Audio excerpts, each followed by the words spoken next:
Tapi mereka tidak memandang itu semua. Mereka lebih mau mendengar cerita-cerita yang katanya Jokowi begini, Jokowi begitu, Jokowi bono. Mereka hina-hina terus presiden yang terbaik ini. Hola netizen yang tercinta. Setelah pemilu 2024 digelar serentak di Indonesia pada 14 Februari 2024 lalu, ternyata masih ada saja ketegangan antara masing-masing pendukung, di mana buntut dari unggulnya paslon 02 Prabowo Gibran membuat beberapa pihak merasa adanya kecurangan yang terjadi pada pemilu 2024 sampai menyeret nama Presiden Jokowi. Seperti yang diketahui, calon wakil presiden nomor urut 2 adalah Gibran, merupakan anak sulung dari Presiden Jokowi. Tidak hanya muncul desakan pemilu ulang akibat unggulnya paslon 02 yang diduga banyak dibumbui kecurangan, maka Presiden Jokowi diminta mengundurkan diri dari jabatannya. Pernyataan tersebut disampaikan langsung oleh jubir Forum Penyelamat Reformasi dan Demokrasi atau FPRD yang digelar secara terbuka dalam press conference pada Jumat 1 Maret 2024. Berdasarkan permohonan tersebut, para perwakilan Forum Penyelamat Reformasi dan Demokrasi mendesak Presiden Jokowi untuk segera mundur. Namun jika tidak dilakukan, maka DPR diminta bergerak membuat angket untuk menyelidiki dugaan penyalahgunaan kekuasaan Presiden Jokowi. Memang sejak Gibran maju sebagai pasangan Prabowo di pemilu 2024, banyak pihak yang menganggap Jokowi melakukan kecurangan dan ingin membuat politik dinasti. Meski tentu saja pandangan tersebut tidak secara penuh diyakini oleh masyarakat Indonesia. Bahkan banyak masyarakat Indonesia yang menyebutkan bahwa mereka masih mencintai Jokowi dan akan tetap memilih Prabowo meski tanpa Gibran sebagai wakilnya. Tidak hanya menuntut mundurnya Jokowi saja, akan tetapi Forum Penyelamat Reformasi dan Demokrasi mendesak untuk diadakan pilpres ulang. Bahkan pencalonan cawapres paslon 02 dianggap cacat etika, cacat moral, dan cacat prosedur. Desakan untuk membuat pemilu ulang tentu saja membuat netizen yang budiman geram, karena hal ini hanya akan menambah beban negara dan banyak yang yakin bahwa peroleh suara paslon 02 akan tetap banyak. Banyak netizen yang budiman yang akhirnya angkat bicara dan menyebut bahwa Jokowi tetap presiden yang dicintai, dan orang-orang yang membuat kasus pemilu 2024 menjadi panjang dianggap sebagai angin lalu. Nah, gimana nih menurut netizen yang terhormat? Silakan berkomentar ya. Turunkan Pak Jokowi. Lah ibu kemarin nggak nyoblos ya? Kan kita kemarin seluruh satu Indonesia ini kan nyoblos untuk mencari presiden yang terbaik dari yang terbaik, ya kan Bu? Nah, tanpa ibu suruh turun, insya Allah Bapak akan turun dengan rasa terhormat karena beliau selesai dengan tugasnya, tugas negaranya. Ibu giliran BLT paling antrinya terdepan, bansos paling terdepan kan? Aduh ibu sekarang aja berkuar-kuar turunkan Pak Jokowi. Kemarin aja Masya Allah Pak Jokowi, terima kasih banyak ya Pak Jokowi, bansosnya, BLT-nya. Ya Allah Pak Jokowi sampai nangis kan, terharu kan. Gila sekarang ibu ini dibayar berapa sih Bu? Kenapa sih orang-orang pada galak banget sama Jokowi? Pakai hak interpelasi, pakai hak angket, pakai pemakzulan, dan tumben-tumbenan pada percaya sama anggota DPR. Bahkan dibanggain lagi, ini sekian persen anggota DPR yang akan mendukung hak interpelasi, hak angket. Kita pasti akan menang katanya. Kalian udah lupa ya, lembaga paling tidak dipercaya masyarakat itu apa? DPR. Dan paling banyak koruptornya di mana? Di DPR. Dan siapa yang memegang kartu as para koruptor itu? Jokowi. Ingat itu, Jokowi. Dan perlu kalian ketahui, harusnya kalian tuh bersyukur Jokowi masih menggunakan cara-cara diplomasi makan siang sama tokoh-tokoh makan malam, belum dikeluarin kartu asnya. Ingat, capres kalian, cawapres kalian itu pernah dipanggil KPK. Apakah 100% bersih atau 80% bersih? Masih ada 20%-nya. Nah, 20%-nya itulah kartu as yang dipegang Jokowi. Hati-hati ya. Jujur ya, akhir-akhir ini gue sedih sekali setiap kali melihat video tentang Jokowi yang dihujat, yang mau dimaksulkan, yang dihina-hina, dikata-katain. Gue sedih sekali. Di umur gue yang 56 tahun ini, baru kali ini gue merasakan mendapatkan seorang presiden yang luar biasa, yang mempunyai hasil kerja yang luar biasa. Bahkan beliau ini sosok yang paling sabar yang pernah gue lihat sebagai pemimpin di negara ini. Dan satu-satunya pemimpin negara yang mau dekat dengan warganya. Zaman dulu kita nggak bisa yang namanya dekat sama kepala negara. Dari yang pertama sampai yang terakhir sebelum Jokowi, tidak ada satupun kita bisa mendekati kepala negara. Bahkan kita bisa selfie, kita bisa salaman, kita bisa cium tangan. Sekarang dengan hasil kerja yang luar biasa ini, masyarakat itu banyak dibohongin oleh parpol,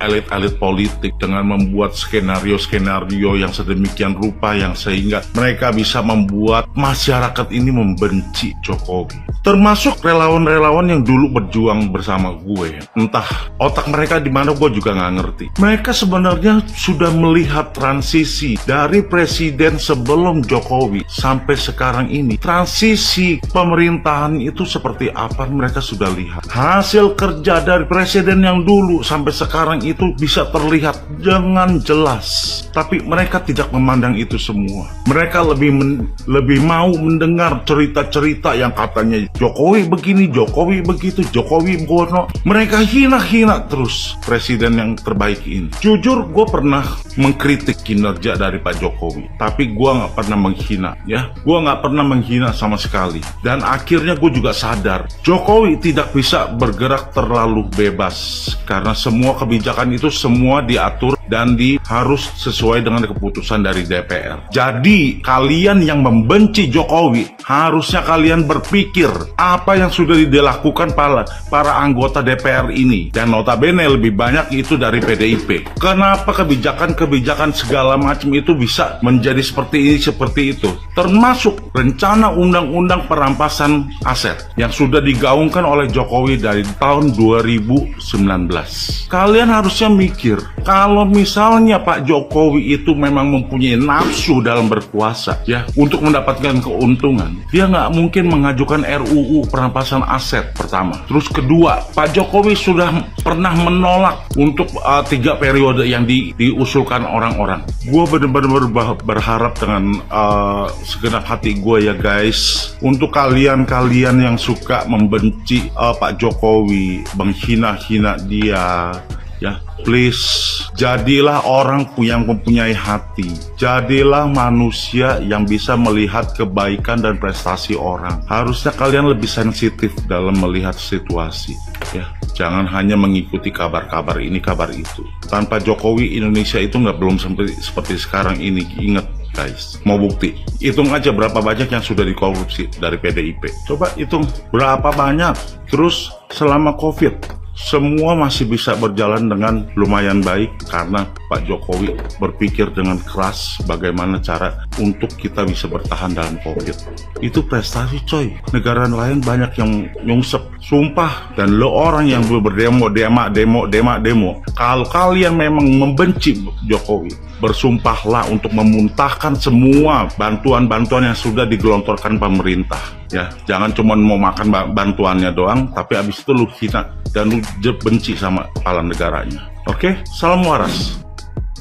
Kamikase yang dilakukan Presiden Jokowi di akhir masa jabatannya memang luar biasa. Kalau di Perang Dunia Kedua, tentara Jepang menabrakkan pesawatnya, hancur dan gugur bersama musuh, kalau Presiden Jokowi membiarkan dirinya dihabisi, tapi yang menghabisi habis sendiri.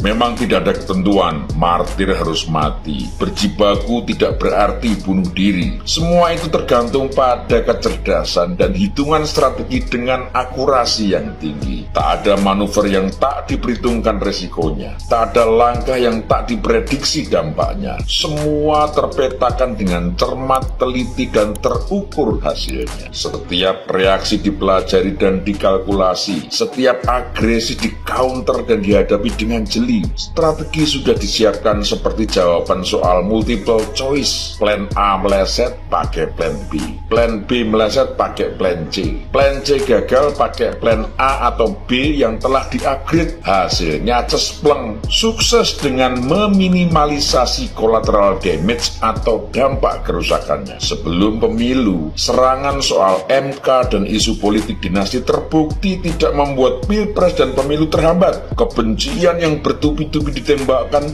malah menjadi amunisi kemenangan. Tanpa perlu capek-capek main drama dizolimi dan playing victim ala kubu penyerang, simpati rakyat mengalir bak banjir bandang, menghasilkan sentimen positif dan kemenangan yang telak dan tak terbantahkan. Tak terima kekalahan, pihak yang kalah menyerang dengan isu kecurangan, memaksa DPR menggunakan hak angket dan interpelasi yang sampai hari ini tidak jelas nasibnya dan perlahan akan menguap sendiri. Jokowi terus dibidik dan mau dihabisi. Semua urusan dicampur aduk dipakai sebagai senjata untuk mengadili dengan isu merusak demokrasi. Tapi Jokowi tetap kalem dan meneruskan langkah-langkahnya, nyaris tak merasa terganggu dan tidak terpancing.